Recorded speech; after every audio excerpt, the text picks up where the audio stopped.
과연 우리의 선택은 기계보다 나을 것인가 하는 문제, 교수님과 직접 이야기해 볼 수 있는 시간 저희가 마련을 했습니다. 자, 세 연사분의 강연을 다 들어보셨는데 여러분은 어떻게 들으셨는지 상당히 궁금하고, 무엇보다 이 강연을 들으면서 아마 청자 여러분께서는 질문도 많이 생겼을 것 같고요. 또 본인이 하고 싶은 이야기도 생겼을 것이라 생각이 듭니다. 또한 강연에 다 미처 담지 못했던 이야기를 우리가 이야기를 나누면서 쌍방향 소통을 통해서 연사님들께 들을 수 있는 인사이트를 나눌 수 있는 정리해보는 시간이라고 생각해 주시면 좋을 것 같은데요. 일단은 사전에 미래지식포럼 홈페이지 및 이벤터스를 통해 여러분이 제출해 주신 질문들이 있습니다. 질문에 연사님들께서 직접 답변을 해 주시겠고, 또한 지금 여기 현장에 현대차 정문구재단 온드림 장학생 여러분도 와 계시거든요. 이분들께도 현장 질문 받도록 하겠습니다. 자, 그러면 앞서 만나보셨지만 한 분 한 분 제 옆에 와 계시니까요. 다시 한번 소개해드리겠습니다. 먼저 아주대 심리학과의 김경일 교수님 함께해 주셨습니다. 어서 오십시오. 안녕하세요. 반갑습니다. 네, 안녕하세요.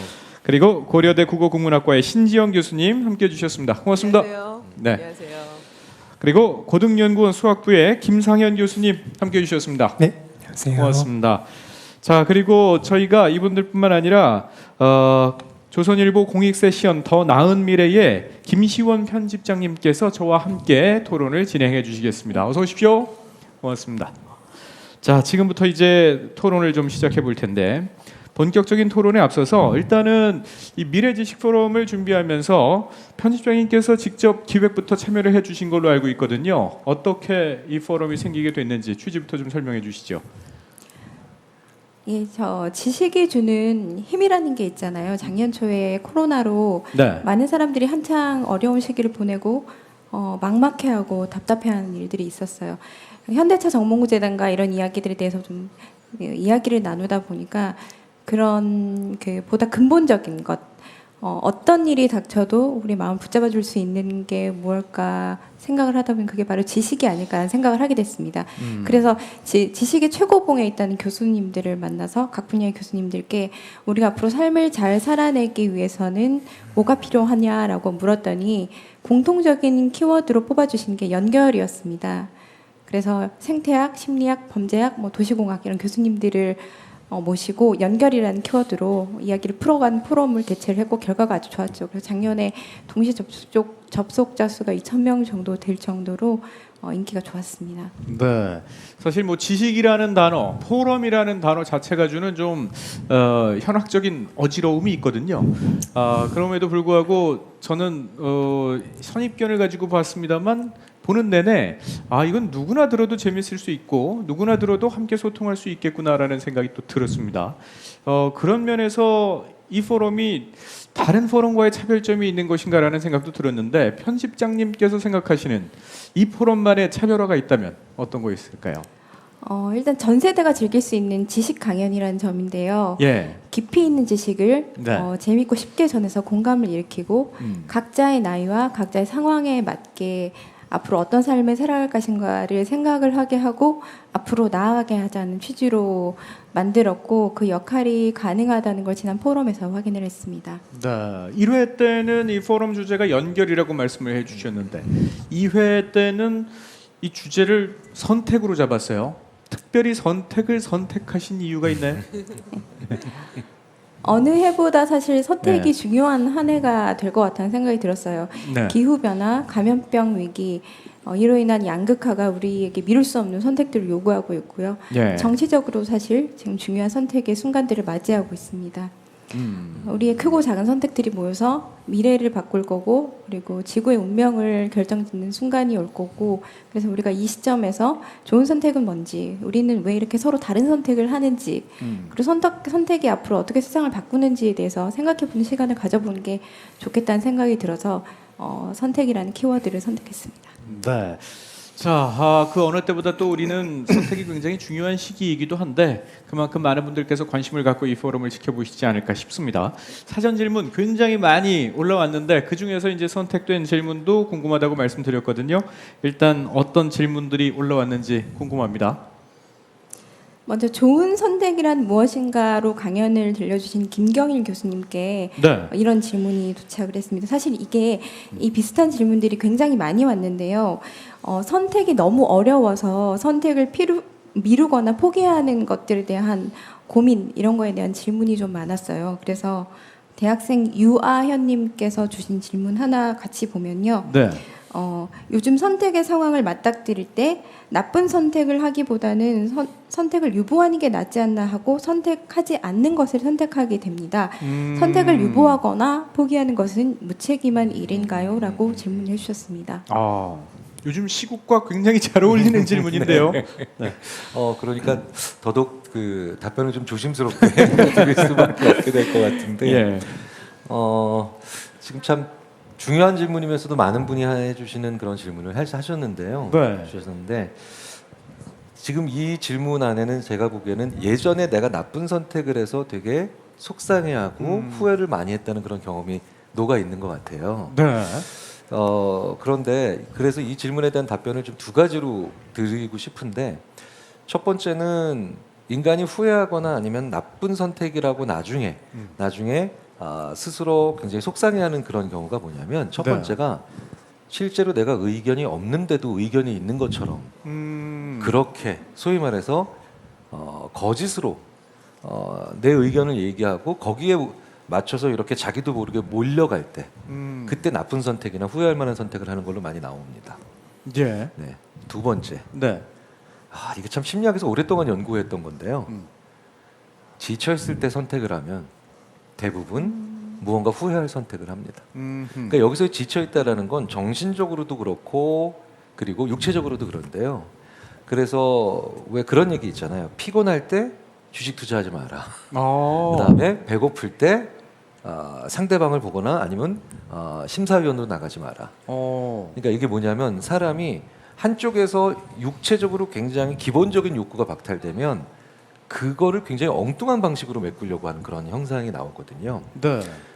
이걸 합쳐서 다시 얘기하자면, 내가 의견이 있고 건강할 때만 선택을 하는 거고, 만약에 의견이 없다면 난 의견 없어.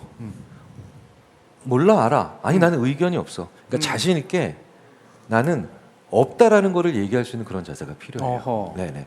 그러면 조금 더 좋은 선택. 그러니까 그건 유보가 아니라 예. 기다리는 거죠. 네네. 그러니까 유보한다라고 하는 건 조금 더 내가 수동적으로 움직이는 것 같은 느낌이지만, 유보한다라는 건 내가 그때까지 내가 오히려 능동적으로 더 늦추겠다라는 얘기가 되니까요. 네. 좀 이런 나의 상태를 좀 고려해 보시면 어떨까 싶습니다. 더 짧게 말씀드릴까요? 그러니까 뒤로 미루는 게 아니라 내가 더 늦추는 거, 얼마든지 저는 가능하다고 봅니다. 하지만 선택이라는 게 시기가 정해져 있는 경우가 있단 말이죠. 네. 지금 당장 선택해야 되는 경우도 있고요. 예. 더 이상 미룰 수가 없고 유보할 수가 없는 시간적 여유가 없을 때는 어떻게 하죠? 홈쇼핑에서 그 얘기 많이 하죠. 마감 임박. 예. 그러니까, 마감 임박이죠. 내가 정한 데드라인이 아니라 상대방이 정한 데드라인인데요. 조금 그런 면에 있어서도 우리가 얼마 안 남았네, 정해져 있네라고 생각하지 말고, 네. 한 번쯤은 이게 내가 정한 기준이야? 내가 이 기준을 꼭 맞춰야 돼? 물론 선거일을 바꿀 수는 없죠. 예. 선거일은 바꿀 수 없지만 의외로 수많은 연구들이나 사례들을 보면, 네. 자, 정해져 있어, 날짜가, 네. 순간이 정해져 있어 라고 해도 그 중에 거의 3분의 2는 내가 무시해도 되는 그런 겁니다. 네, 그래서 제가 그 얘기 많이 하죠. 대학생분들한테, 아니 예. 고등학생분들한테. 네. 제가 이런 농담 어린 질문을 많이 해요. 너 언제 대학 가고 싶어? 그러면 학생들이 네? 라고 얘기해요. 네. 그러니까 고등학교 졸업하고 바로 대학을 가야 된다는 것도 저는 누가 정한 룰이라는 거죠. 사회에서. 네. 네. 그러니까 영어로 번역도 안 되는 재수. 아하. 그렇죠? 영어로 번역도 안 돼요. 그러네요. 네네. 예. 그러니까 사실은 수명도 길어지고 그 다음에 변수도 많아지고 훨씬 더 역동적인 사회에 살면서 우리는 왜 고등학교를 졸업한 날 다음 달에 대학 가 있어야 되느냐? 그것도 내가 게임의 규칙을 내가 정할 수 있는 거죠, 얼마든지. 네. 그래서 그거를 꼭 지키지 말라는 뜻이 아니라 그것에 대해서 한번 회의를 품어보고 의심을 해보는 것만으로도 나의 주체성을 가질 수 있는 좋은 그런 기회가 생길 수 있을 거라고 저는 생각해요. 그러니까 지금 질문은 선택을 유보하거나 포기하는 것은 무책임한 일인 것인가는 질문이었는데 무책임하지 않다는 답변으로 들어도 되겠군요. 네. 대부분은 무책임하지 않다는 겁니다. 하지만 그 선택의 순간을 한번 내가 왜 이때 선택을 꼭 해야만 되지라고 하는 것부터 고민을 해본다면 그러면 좀 더 내가 주도적으로 생각할 수 있는 여지가 되겠죠. 그러네요. 네, 예를 들어서 나는 지금 볶음밥이 먹고 싶은데 내 선택 안에는 짬뽕과 짜장밖에 없으면 안 먹는 것도 답이 될 수 있다는 거군요. 네, 이거 먹을 걸로 하시니까 굉장히 갈등이 되네요. 네. 이 고민에 대해서는 사실 다른 학문적 접근도 굉장히 흥미로울 것 같은데요. 신정 교수님 어떻게 보시나요? 뭐 학문적 접근이라고 얘기하시니까 좀 학문하고 연결되나? 뭐 물론 언어라는 것은 인간의 모든 것에 대한 모든 것이다. 저는 그렇게 생각합니다. 다시 한번 말씀해 주시겠어요? 인간의 모든 것에 대한 모든 것. 언어에는 사회도 반영되어 있고 모든 게 다 있거든요. 그래서 저는 언어를 이제 제가 나름대로 정의하는 걸 언어는 인간의 모든 것에 대한 모든 것 이렇게 이제 정의를 합니다. 그러니까 뭐 선택에 관한 학문적인 얘기를 하라라고 얘기했을 때 언어학자로서 뭐 가능할 것 같기도 한데요. 다시 돌아가면 저는 이렇게 생각해요. 어떤 것과 어떤 것을 선택하는 것 말고 선택을 하지 않는 것도 선택이거든요. 그러니까 조금 더 능동적인 선택이라고 우리가 생각한다면 선택지가 하나 더 있는 거다 이렇게 생각할 수 있죠. 김경희 교수님 말씀하신 것하고 크게 보면 같다 이렇게 얘기할 수 있는데요. 중요한 건 내가 지금 뭔가 굉장히 열심히 생각해서 내린 선택 그것이 선택하지 않는 것이라 할지라도 그 선택은 내가 내린 것이고 많이 생각해서 내린 거잖아요. 그건 무조건 좋은 선택이다. 저는 그렇게 생각해요. 그런데 나중에 보니까 좋은 선택이 아니었네라는 후회가 생긴다면 저는 그때 후회에 초점을 맞추지 말고 잘 생각해서 내가 그 선택을 했을 때 그 선택을 한 과거로부터 그 지금 시간까지 그 지금 잘못된 선택을 한 거 아니야? 라고 생각한 그 순간까지 도대체 내가 무엇을 배웠을까? 그 과정에서 거기에 더 초점을 맞추고 그 다음에 새로운 선택을 하게 될 때 그걸 바탕으로 해서 다시 더 좋은 선택을 할 수 있지 않을까. 생각보다 인생은 긴데 선택의 순간이 한 번밖에 없다라고 생각하는 게 문제가 아닐까 저는 그렇게 생각합니다. 비슷한 선택의 순간은 다시 한번 오게 되어 있다. 네. 그 선택을 통해서 결과가 중요한 것이 아니라 그 결과를 통해 배우는 게 중요하다. 이런 말씀이신데 게다가 그 선택을 했었던 그 과거보다 저는 훨씬 더 성장해 있을 테니까 더 좋은 선택을 할 수 있을 거다 이렇게 믿어보면 어떨까요? 저는 계속해서 실수를 하는 경우가 많이 있더라고요. 네. 그런가요? 이건 뭐 개인적인 귀책 사유가 있는 거니까 누구를 탓할 수는 없겠죠.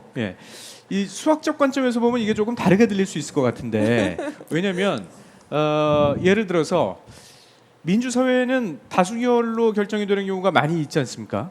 근데 누군가가 사표를 내거나 포기를 해버리면 이게 다수결이 성립되지 않는 경우도 있단 말이죠.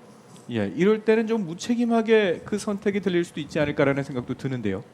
네, 그럴 수 있죠. 사실 방금 말씀하신 저는 선택 사이의 배움이라는 단어가 굉장히 반가운데요. 일단 유보도 선택지의 하나라는 데는 물론 의심의 여지가 없고요. 하지만 우리에게는 사실 언제나 항상 최선의 선택이 있습니다. 언제나 항상. 이게 수학에서 이런 얘기를 하면은 수학은 논리학의 영역이고 논리학은 항상 확실해야 되는데 세상은 불확실한 정보가 너무 많은데 과연 수학을 적용할 수 있을까 그렇게 의심을 할 수가 있는데요. 사실 수학자들은 그런 쪽의 생각을 많이 해놨습니다. 특히 그거를 1900년대 초에 리처드 칵스라는 물리학자가 이 불확실한 세계에서의 논리학을 아주 엄밀하게 만들어놨고요. 거기에 가장 기본이 되는 개념은 많은 연구자들이 알고 있는 베이즈 추론이라는 겁니다. 그래서 그 베이즈 추론의 개념은 언제나 항상 우리에게는 최선의 선택이 있습니다. 물론 40% 60%인지 10% 90%인지 그런 수치적으로 다를 수 있지만 최선의 선택이 있고 우리가 선택을 한 다음에 그 다음에 우리 여러 가지 새로운 또 정보들이 들어오면은 그 수치가 바뀝니다. 40대 60이었던 게 예를 들어서 뭐 임신 확률이라든지 뭐 코로나 확률이라든지 10대 90으로 그게 바로 배움이죠. 그래서 언제나 항상 우리는 불확실한 세계에서 불확실하게 추론을 하는 게 아니라 불확실한 정도를 엄밀하게 이용해서 추론을 할 수가 있고, 그리고 배움을 통해서 그 불확실한 정도, 수치화한 불확실한 정도를 줄여갈 수 있습니다. 그래서 우리에게는 언제나 최선의 선택이 있고 예. 그 최선의 선택에 대한 확신의 정도를 늘려가는 게 수학자들의 추론 방법입니다. 김경일 교수님 강연 내용과 굉장히 어떤 연결성이 있네요. 네. 불확실성을 줄여가는 것이 결국은 이제 좋은 선택을 하게 되는 밑거름이 된다는 얘기로 들립니다. 편집장님 어떻게 들으셨나요? 교수님들 이렇게 하신 말씀 종합을 해보면 어쨌든 잘못된 선택이든 좋은 선택이든 예. 선택을 훨씬 많이 해본 사람들이 좋은 선택을 하게 될 확률이 높아진다라는 네. 말씀이신 것 같고, 왜냐하면 경험치가 많이 쌓여 그만큼 데이터가 생기기 때문에 그 데이터화해서 다음에 좋은 선택을 할 때 활용을 하는 게 중요하다라는 말씀이신 것 같아요. 네. 자, 그리고 질문을 또 하나 드려야 될 것 같은데요. 이번엔 제가 읽어볼까요? 네. 미랄복지재단에서 근무하시는 조요샘님께서 주신 질문입니다. 선택에는 항상 책임이 따른다라는 말이 이게 압박으로 느껴질 때가 있습니다. 이런 압박에서 벗어나서 스스로 선택한 것에 대해 결과에 상관없이 만족할 수 있는 방법이 있을까요? 라고 물어보셨는데, 네. 이것도 굉장히 철학적인 질문입니다. 네. 이게 사실은 네. 심리학자들로서 네. 저 질문, 지금 주신 질문이 제일 난이도로 치자면은 어려운 질문인데, 네. 그 예전에 이제 아들러라고 하는 심리학자가 네. 정말 그 목표는 정말 높게 잡지만 결과를 겸허하게 수용하는 게 가장 중요하다라는 얘기가 했을 정도로, 근데 그게 말이 쉽지 얼마나 어려워요. 정말 어렵죠. 어렵거든요. 예. 그런데 일단 만족이라고 하는 거를 우리가 조금 떼어내서 보면 만족의 시스템이라는 게 있거든요. 만족은 비교에서 오는 건 아니고 집중할 때 오는 건 분명합니다. 그러니까 뭐냐면 이제 후회를 언제 하냐면 비교했을 때 후회를 하거든요. 그러네요. 그렇죠. 예, 그러니까 예. 제 아내가 저와의 결혼을 언제 후회하냐면 옆집 남편이랑 비교했을 때. 네. 네. 예. 너무 잘 이해를 하시네요. 예. 저희 집도 비슷한 경우인 것 네, 같아서요. 네, 네. 예. 근데 제 아내가 저와의 결혼을 만족하는 건 옆집 남편이 저보다 더 못났기 때문은 아니에요. 그러니까 제가 어쨌든 그 기대치에 어쨌든 다가갔기 때문에 만족을 하는 거죠. 조금이라도 가려고 하는 걸 보기 때문에. 네네네. 네. 그래서 무언가 비교하시면 만족하실 수 없어요. 그러니까 이 기준이 바로 뭐냐면 그 결과를 놓고 남의 거랑 비교를 하시면 그거는 만족하는 게 영원히 불가능할 겁니다. 비교가 아니라 객관적인 팩트로 나오는 선택은 어떻게 하죠? 예를 들면 주식 투자를 했는데 네네. 이걸 샀으면은 100%가 올랐을 텐데 내가 이걸 삼으로써 100%의 손해를 봤다면. 그러니까 그 100%라고 하는 것이 네. 100%라고 하는 것이 100%의 수익이 도대체 뭘 의미하냐는 나는 거죠. 그러니까 만약에 예를 들어서 내가 30%의 수익률이 났으면 이걸 가지고 공부를 하겠다, 이걸 가지고 여행을 가겠다, 이런 자기의 기준이 있으면 그러면 100% 30% 못 가면 슬프죠. 그런데 30%가 되면 기쁘단 말이에요. 이제 그걸 하니까요. 근데 그 기준이 아무것도 없어요. 아무것도 없으면 30%가 나왔으면 50%가 못 간 게 후회되고 50%에 가게 되면 100%에 못 간 게 후회가 된단 말이죠. 그러니까 자기 삶에 자기의 만족의 기준이 없기 때문에 만족하기 어려운 경우가 많거든요. 예. 그러니까 소망, 저희 심리학자들이 그런 얘기를 많이 합니다. 소망을 많이 만드시라고. 소망을 많이 만드시냐면 작은 소망을 많이 만들게 되면 같은 결과를 놓고도 만족을 할 수 있는 기회도 많아지거든요. 그런데 소망이 없고 그저 목표만 있는 분들, 그러면 그 목표를 이루고 난 다음에 뭘 할지에 대한 생각을 못 하시는 분들, 이런 분들은 계속해서 만족 못 하세요. 예. 목표가 사장되는 건 목표 아니에요. 예. 목표는 사장되고 난 다음에 뭐 하고 싶은지가 목표여야 되죠. 네네. 그러니까 그런 조금 나는 어떤 소망을 가지고 있는 사람인가에 대한 그런 좀 깊은 생각들이나 아니면 좀 진지한 생각들을 해보시면 조금 나아지실 거예요. 그러네요, 진짜. 네네네. 굉장히 명쾌한 답이 됐습니다. 그 작은 내 목표를 하나하나씩 세분화시켜서 갖고 있으면 작은 일 하나하나에 다 감사하고 보람을 느낄 수 있겠네요. 네. 예를 들면 주식이 떨어져도 내 목표 중에 하나가 주식이 떨어지는 거를 경험해 보는 걸로 두면 되겠네요. 그러니까 왜 아까 우리 네. 그 김상현 교수님께서도 말씀하셨지만 네. 거기서 난 뭘 배웠다를 기록하는 게 되게 중요합니다. 그러네요. 네, 뭘 배웠다를. 예. 네. 아, 그러네요. 교수님께서는 실제로 본인의 선택에 거의 대부분 만족하시는 편입니까? 잠깐만요. 갑자기 여기가 아프지.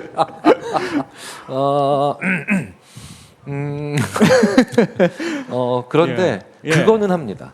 어떤 거요? 나쁜 일이나 실패하거나 아니면 후회되는 일이거나 이런 게 있을 때 네. 예를 들어서 기차를 놓치면 이 기차는 플랫폼에서 8번 게이트까지 갈 때는 요 정도의 시간이 걸리는 걸 기록해요. 그러니까 정보를 만들어요. 그리고 딱 기차를 탔는데 옷을 거는 게 너무 불편하면 그러면 KTX는 하행선 홀수 타면 안 된다. 또 기록해놔요. 예. 그러면 저는 하나 가지는 거죠. 그러네요. 네. 잘못된 선택이더라도 항상 배울 게 있다라는 이야기시네요. 정말 명쾌한 답변이 굉장히 오랫동안 기억에 남을 것 같고요. 다음은 신지영 교수님께 온 질문이 있어요. 네. 편집장님께서 좀 소개해 주시죠. 반팔과 반소매 당신의 선택은이라는 주제로 네. 강연해 주신 신지연 교수님께 질문이 왔는데요. 회사원 권재은 님이 질문해 주셨습니다. 10년 전에는 아무렇지도 않게 썼던 말인데 지금은 차별적인 언어가 된 말들이 있습니다. 변화를 받아들이는 사람들의 속도가 다르기 때문에 갈등도 있는 것 같습니다. 사람마다 언어 감수성이 다른 이유는 무엇일까요? 차별적인 언어를 바꾸어야 한다고 하셨는데 언어를 바꾸면 세상이 바뀔까요? 세상이 바뀌어야 언어가 바뀌는 것은 아닐까요? 라고 질문해 주셨습니다. 이 네. 강연에도 조금 녹아 있었던 것 같은데 네네. 예, 어떤 생각을 갖고 계시나요? 일단은 차별적인 표현이 존재한다는 건 네. 언어라는 것은 과거의 산물입니다. 언어는 늘 앞 세대가 다음 세대에게 가르쳐주죠. 네. 그리고 학습한 대로 이야기해야 하는 것이 언어의 속성이에요. 그러니까 차별적인 표현이 있다는 건 차별적인 생각들이 존재했기 때문이고, 그런데 갑자기 오늘 이게 차별적이라고 느껴진다는 건 네. 세상이 바뀌어서 차별을 하면 안 된다라는 생각이 더 많은 사람들에게 공감을 얻었기 때문이겠죠. 그러네요. 그러니까 차별적인 세상을 원한다면 차별적인 언어가 계속해서 이어져야 한다고 생각하겠지만 차별적인 언어가 이제 나에게 불편하고 많은 사람들에게 불편해졌다는 건 차별적인 세상을 원하지 않는 사람이 훨씬 더 많아졌다는 뜻이거든요. 그러니까 차별적인 언어가 세상에 존재하지 않는다는 건 그만큼 차별적인 세상이 없어진 거고 그 차별을 없애야 된다는 생각이 이제 주류의 생각이 되었기 때문인 거거든요. 네. 그러니까 과거보다 지금 차별적인 언어에 대해서 많은 사람들이 고민하고 이제 이거를 다음 세대에게 물려주면 안 되겠다라고 생각하는 건 그만큼 세상이 진보했기 때문이고 더 많이 발전했기 때문이다. 우리가 원하는 생각들을 더 담아낼 수 있는 언어를 고민하기 때문이다. 저는 그렇게 생각하거든요. 그러니까 사실은 차별적인 그 언어에 대해서 우리가 그만큼 고민하는 건 그만큼 세상이 네. 더 좋은 방향으로 갔으면 좋겠다라는 사람들의 생각이 모였기 때문이다. 이렇게 얘기할 수 있으니까 굉장히 중요한 부분이 아닐까라고 생각합니다. 네. 언어는 우리가 말을 하는 이유는 상대방에게 들리기 위해서잖아요. 그렇죠. 그런데 상대방에게 내 언어가 차별적인 언어로 들린다라고 우리가 고민하고 배려하고 이런 생각을 하는 것, 그 생각은 긍정적이고 되게 좋은 방향이니까 당연히 차별적인 언어를 우리가 쓰지 말아야 된다라는 말은 차별을 없애는데 굉장히 좋은 생각이니까 차별적인 언어를 바꿔가는 거, 그거는 거꾸로, 그러니까 세상이 차별적이면 언어가 차별적인 게 있는 거잖아요. 그런데 언어는 과거의 산물이다 보니까 우리의 생각은 이미 변해서 차별은 없어져야 돼라고 생각하지만 언어는 남아 있는 거죠. 그렇다면 언어를 바꿔가면 언어를 바꾸는 것이 어떤 의미에서 가장 늦게 이루어지는 건데 그 차별적인 언어까지 우리의 습관까지 바꿀 수 있다면 그러면 세상은 훨씬 더 차별이 없는 세상이 되겠죠. 네. 그러니까 세상에 차별이 존재하니까 언어도 존재하는 것이지만 언어를 바꾸면 세상이 바뀌는데도 큰 기여를 할 수 있다 이렇게 생각합니다. 네. 이게 어떻게 보면 뭐 닭이 먼저냐 달걀이 먼저냐 뭐 이렇게 들릴 수도 있는데 네. 교수님의 답변을 저는 이렇게 들었습니다. 이 세상을 바꾸는 게 먼저냐 언어를 바꾸는 게 먼저냐라고 물어본 질문에 네. 생각을 바꾸는 게 먼저다 이렇게 답변을 하신 것 같아요. 네. 예, 그러니까 저의 경험도 보면 사실 그동안 제가 쓰는 언어들 중에 분명히 편견이 담겨 있는 단어인데 그냥 무의식적으로 습관적으로 쓰는 단어들이 있단 말이죠. 네. 또는 질문이나 언어가 있고요. 네. 예를 들면 신혼인 여성에게 남편이 많이 도와주느냐라는 질문을 하는 것도 네. 요즘은 굉장히 차별적으로 느껴진단 말이에요. 그렇죠. 예, 그 전에는 전혀 그렇게 느끼지 않았었는데 네. 세상이 달라졌고 그걸 이제는 내 스스로 고민을 하게 되다 보니까 그 주제에 대해서 내가 생각하는 가치관도 달라지더라고요. 맞습니다. 네. 언어는 네. 일종의 습관 같은 거거든요. 네. 우리가 학습하고 나면 습관처럼 굳어져요. 예. 습관에는 우리가 보통 질문을 던지지 않죠. 예. 그런 것처럼 언어에도 너무나 익숙하니까 질문을 던지지 않아요. 네. 그렇게 배워왔기 때문에 그렇게 쓰거든요. 음. 그게 언어의 속성이기도 하죠. 그러다 보니까 세상은 바뀌었는데 언어는 그대로 있는 경우가 많고 그래서 지금 말씀하셨듯이 도와준다라는 표현이 과거에는 그렇게 그 가사일이나 이런 것들은 여성의 몫이다라고 생각하는 과거의 이데올로기가 그 표현에 묻어 있는 거죠. 담아 있는 거고 그게 습관으로 굳어진 거죠. 그런데 어느 날 보니까 세상이 그게 아닌데 이상하게 우리는 이런 언어를 쓰고 있네? 라고 누군가가 질문을 던져준 거예요. 네. 그러니까 습관적으로 쓰고 있던 말이 내 생각을 담지 못하고 있네? 네. 그러면 내 생각을 바꿔야 될까? 아니면 내가 쓰는 표현을 바꿔야 될까? 이런 질문을 하게 되죠. 당연히 우리는 더 나은 세상을 위해서 했던 생각이니까 생각을 바꿀 필요는 없지 않을까요? 그러니까 표현을 바꾸게 되는 거죠. 그러네요. 네. 네. 아무래도 편집장님도 이제 기자 입장에서 이런 고민 많이 해보셨을 것 같아요, 그렇죠?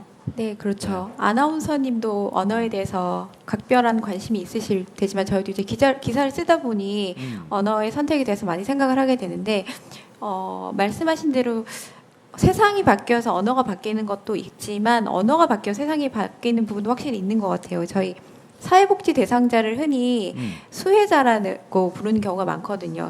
예. 사실 그 뜻을 그대로 풀이하면 은혜를 입은 사람이라는 뜻이 돼요. 근데 이 용어에 알게 모르게 권력 관계가 숨어 있다라고 해서 바꿔야 한다는 목소리가 사회복지사들 사이에서 나왔고 이게 왜냐하면 정당한 복지 서비스를 받아야 하는 대상인데 마치 나라나 기관에서 어떤 은혜를 베푸는 것처럼 설명을 하는 것 자체가 잘못된 거라는 얘기가 나왔었거든요. 그래서 저희 매체에서도 차별 용어 개선 캠페인 같은 거를 좀 준비를 하고 있는 게 있습니다. 예, 좋네요.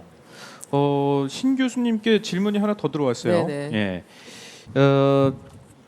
회사원 박지아님께서 보내주신 네. 질문인데 요즘 등장한 신조어 중에서도 차별적인 단어가 너무 많은 것 같아요. 안 쓰면 시대에 뒤떨어지는 것 같고 또 이게 어떻게 생각하면 재미있기도 해서 자꾸 쓰게 되는데 이거 어떻게 하면 여기에 대해서 문제의식을 갖고 다 같이 좀 적게 쓸 수 있을까요? 이렇게 물어보셨네요. 네. 네.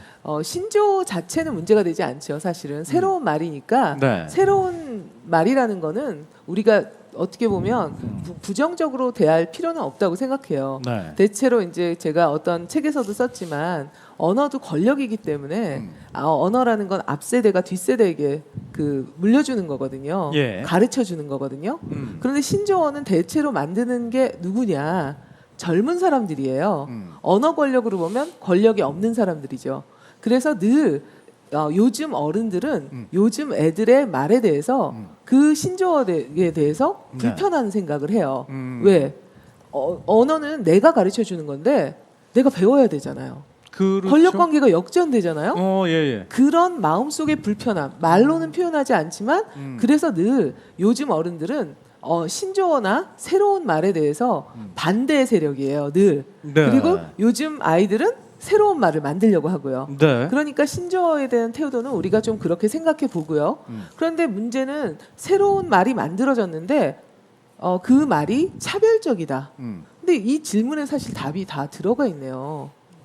만약에 그 차별적인 것에 대해서 내가 동의하지 않는다면 네. 그 말은 재미 없어지거든요.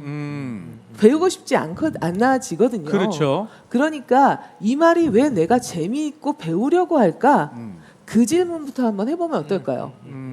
정말 내가 그 차별적인 말이라고 진심으로 내가 생각해서 네. 이걸 안 써야 된다고 생각하는 건지 아니면 아직까지 내 생각이 익숙하게 익지 않은 건지를 먼저 따져 본다면 네. 그 다음에 답은 너무 명확해지지 않을까라는 생각이 들어요. 예를 들면 요즘 제가 들은 신조어 중에는 네. 아이들이 초등학생을 예전엔 초딩이라고 불렀는데 네, 요즘은 잼민이라고 네, 부르던데요. 예, 뭐 이런 것들이 아이들에 대한 어떤 차별적 느낌이 들어있지 않을까 네, 그런 생각도 들고요. 네, 네. 예, 이런 것도 쓰지 말아야 되나요? 재미있는 잘 모르겠는데 하여튼 초딩은 예. 그 말을 붙인 사람 예. 누가 왜 그런 말을 만들어냈는가 네. 초딩이라는 말이 그 집단을 비하하는 말이었거든요. 예. 그러니까 내가 그 말을 쓴다는 건 음. 그 생각에 동의한다는 뜻이거든요. 그럼 내가 그 말을 써야 될까는 그 단어의 문제가 아니라 그 단어가 품고 있는 생각에 대한 문제거든요. 내가 만약에 초등학생들을 비하하고자 하는 마음이 있다면 그 단어를 써도 되고요. 네. 그런데 내가 그런 비하하고 싶지 않다라면 그 단어를 선택하는 것에 대해서 고민해야겠죠. 그러니까 말씀하셨듯이 단어의 선택이 아니라 사실은 내 가치관과 생각의 선택이다. 이렇게 생각해 보면 어떨까요? 그러네요. 결국은 스스로에게 물어보는 수밖에 없겠습니다. 네. 자, 그러면 마지막 또 이제 김상현 교수님께도 들어온 질문이 있죠. 네, 천재 수학자로 유명하신 김상현 교수님께 들어온 질문입니다. 네. 기계의 선택 믿어도 될까라는 주제로 강연을 해주셨는데요. 회사원 김민수님께서 주신 질문이에요. 예. 기계의 선택을 선택이라고 할 수 있을까요? 살다 보니 기계가 점점 더 많은 선택을 하게 됩니다. 제 유튜브 채널도 즐겨 듣는 음악 리스트도 기계가 선택하고 저희 집 온도, 채도도 기계가 알아서 선택을 해줍니다. 맞아요. 인간은 어떤 힘을 길러야 기계보다 나은 선택을 할 수 있을까요? 요즘 이거 진짜 화두입니다. 그렇죠. 예. 네, 굉장히 중요한 질문이고 예. 남은 2분 30초 뭐 이 안에 답변 드리는 건 불가능하죠. 사실 뭐 2박 3일에도 불가능할 거고요. 먼저 끝나기 전에 그래도 말씀드릴 거는 제 소속의 오타가 있는데 고등과학원입니다. 그래서 오타가 있어서 일단 말씀드리고 두 가지 수학자들의 견해를 소개시켜 드리는 걸로 가름할게요. 예. 선택이란 무엇인가 기계가 생각할 수 있는가? 사실 그 질문으로 귀결이 되는데요. 예. 그 루드비 위트겐슈타인이라는 수학 철학자 혹은 철학자는 이런 얘기를 했어요. 계산기가 계산을 할까? Does a calculating machine calculate? 왜냐하면은 계산기라는 거는 그냥 무의미한 전류 신호를 바꿔서 화면의 상태를 바꾸는 것뿐인데 그리고 예. 오늘 말씀드렸듯이 5,400조 개의 트랜지스터가 초당 200경회의 연산을 하는데 그 중에 틀린 계산도 무지하게 많거든요. 그래서 하루하루 이렇게 나타나는 연산의 결과들은 사실은 연산이나 추론이라기보다는 실험에 가까워요. 비트겐슈타인도 그런 얘기를 했어요. 하늘에서 어느 날 생각하는 기가 떨어진다면은 우리는 그 기계를 믿어도 되나? 걔는 생각하는 건가? 아니면은 단지 우리가 하루하루 하늘에서 떨어진 이 기계를 가지고 실험하는 건가? 그런 질문들을 했어요. 그래서 그런 근본적인 질문을 한 거죠. 계산기가 계산을 하는가? 결국은 인간의 개입이 필요한 거 아닌가? 그렇게 생각을 한 거고요. 이거에 약간 상반되는 거는 오늘 말씀드렸던 앨런 튜링의 주장인데요. 예. 이분은 1950년도에 굉장히 예언자적인 그런 글을 하나 썼어요. 인공지능이라는 것이 언젠가는 결국 나타날 것인데 이게 왜 결국 나타날 수밖에 없는지 9가지의 이유를 들고 그렇다면 우리는 인공지능을 어떻게 다뤄야 할 것 그런 뭐 굉장히 컴퓨터가 초보적인 형태일 때도 앨런 튜링은 그런 글을 썼어요. 그 글은 어떻게 시작하냐면 Can machines think? 기계가 생각을 할 수 있을까? 그 문장으로 시작을 해요. 예. 그리고 이에 대한 물론 비트겐슈타인의 의견을 포함해서 여러 가지 논의를 한 다음에 마지막 문단은 이렇게 끝나요. 그러니까 아마도 20세기 말이 되면 사람들은 생각에 대한 그 단어의 뜻이 훨씬 진화된 형태로 이해를 하게 되어서 예. 기계가 생각을 할까라는 질문을 더 이상 의심하지 않을 것이다. 그러니까 생각이란 단어가 무엇인지부터 예. 생각을 해봐야 된다는 거죠. 생각을 하는 건가요? 안 하는 건가요? 생각한다는 게 무슨 뜻인지 예. 그걸 먼저 본인이 결정을 이거 해야겠죠. 굉장히 어렵네요. 예. 네, 그래서 20세기 말이 되면은 예. 기계가 생각해서 나온 답이야. 이 말을 아무도 이상하게 생각하지 않을 거라는 거죠. 우리 실제로 그렇잖아요. 예. 그런 두 가지 약간은 상반된 상당히 관련된 그런 견해가 있고요. 네. 그래서 좋은 선택이라는 거는 기계를 이용한 좋은 선택이라는 건 결국은 우리가 기계가 어떻게 생각하는지 알아야 되겠죠. 네. 기계에 대해서 잘 알고 기계의 추론을 어디까지 믿을 것인지 잘 사회적인 합의를 이루고 예. 그런 과정을 통해서 우리가 더 좋은 선택을 기계를 이용해서 할 수 있지 않을까 생각합니다. 기계보다 더 좋은 선택을 하려고 노력하지 말고 기계를 이용해서 최선의 선택을 뽑아내라. 뭐 이런 말씀으로 들립니다.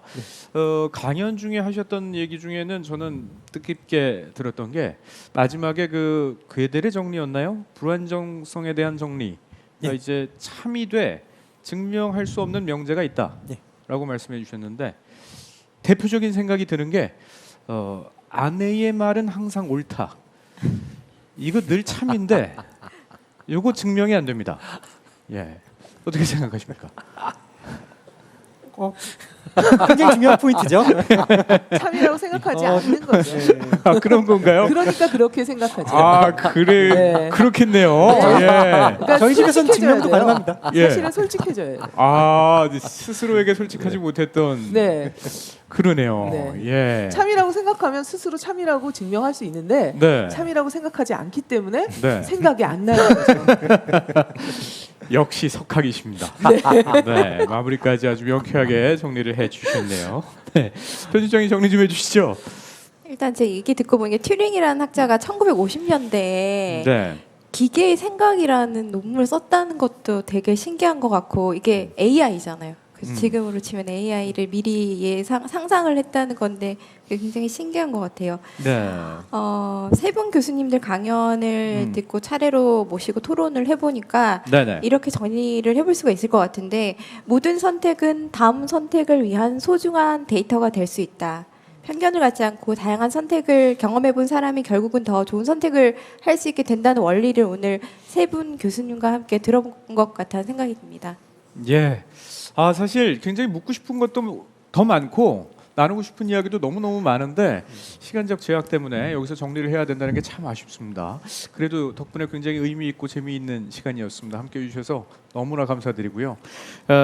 현대차 정몽구재단 미래제시 프로그램 1부 순서를 여기서 마치도록 하겠고 10분간 휴식을 가진 후에 잠시 후 2부에서 다시 뵙겠습니다. 고맙습니다.